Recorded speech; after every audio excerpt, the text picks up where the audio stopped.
The Ringing Cedars, Series 3, Anastasia, Book 1, Vladimir Maigret.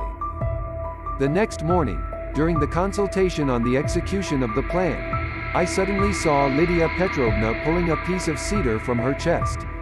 Only later did she tell me that after I left for the ship, she stayed a little longer. She saw how the old man, who was talking to me, after I quickly moved away from them, looked upset, now at me, now at his older colleague, and excitedly threw in. "So how is that? Why didn't they understand? I can't speak their language at all. I failed to convince them. I failed. Nothing went wrong. Nothing worked for me. Why? Say, Father, you weren't convincing, son. They didn't understand." When I was already climbing the stairs to the ship, she continued, "Suddenly the old man who was talking to you came up to me, took my hand and took me from the stairs to the grass.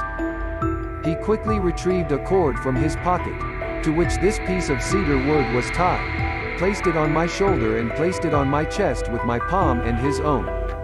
I even felt a tingle go through my body. Somehow he brought it all out so quickly that I didn't even manage to tell him anything. When I was leaving, he added, 'Have a good trip. Be happy. Come again. Please, next year.' When the ship sailed away, the old man waved his hand for a long time and then suddenly sat down on the grass. I watched them through binoculars. I saw the old man who talked to you and then gave me a piece of cedar, sitting on the grass, his shoulders shaking. The old man, with a long beard, bent down and stroked his head. When I was dealing with trade, bookkeeping accounts and banquets after sailing, I did not mention the mysterious Siberian old men. When the ship returned to Novosibirsk, I felt a strong pain. A diagnosis of duodenal ulcer and osteochondroma of the thoracic spine was made. In the quiet of the comfortable hospital room, I was protected from the daily rush. A luxurious hospital room for one person allowed me to calmly consider the results of the 4-month expedition and make a business plan for the next one. But memory seemed to move all the events and for some reason highlighted the old people and what they were talking about. At my request, all kinds of people started arriving at the hospital's cedar literature. Comparing what I read with what I heard, I was more and more amazed at him and began to believe in what the old men were talking about. There was some truth in their words, and maybe the truth was everything? In books on folk medicine, much is said about the healing properties of cedar.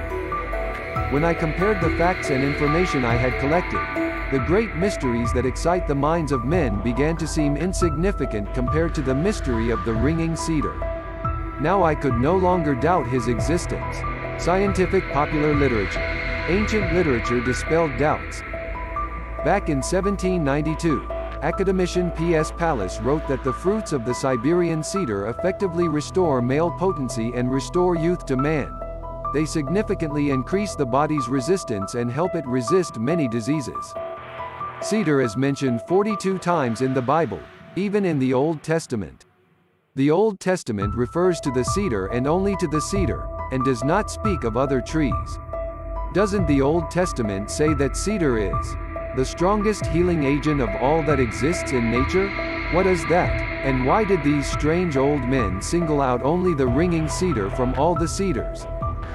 The multiple world champion and Olympic champion in wrestling, Alexander Karelin, who is still undefeated to this day, is also Siberian and also from the place where the Siberian cedar grows. The athlete also eats cedar nuts. Is that a coincidence? There are a number of historical examples associated with cedar. Here is one of them. The semi-literate peasant Grigory Rasputin, from a remote Siberian village, a region where Siberian cedar grows, who arrived in the capital in 1907, surprised even the imperial family with his predictions.